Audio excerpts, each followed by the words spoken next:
কাজে এখন ভারতের পানির দরকার নাই, বরং আমি সরকারকে বলবো যেখান থেকে প্রবাহমান নদী আছে সেখানে বাঁধ দিয়ে দেন, যেন বাংলাদেশের বুকের উপর থেকে এক ফোঁটা পানি ভারত থেকে বাহির না আসে। তাহলে দেখবেন কত ধানে কত চাউল বাঁধ দিয়ে দেন। ও আমাকে পায়ে ধরবে, আমার কাছে মাথা নত করতে বাধ্য হবে। আপনি জানেন যদি আজকে আমরা বাংলাদেশের প্রত্যেকটা জায়গায় বাঁধ দিয়ে দেই তাহলে ওরা সব পানিতে হাবুডুবু খাবে, হাবুডুবু।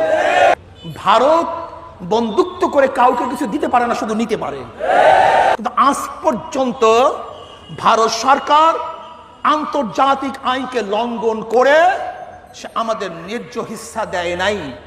আমিও বাংলাদেশ সরকারকে বলতে চাই, ভারতের কাছে আর পানি চাওয়ার দরকার নেই, বর্তমান যুগে আর পানির কোনো দরকার নেই।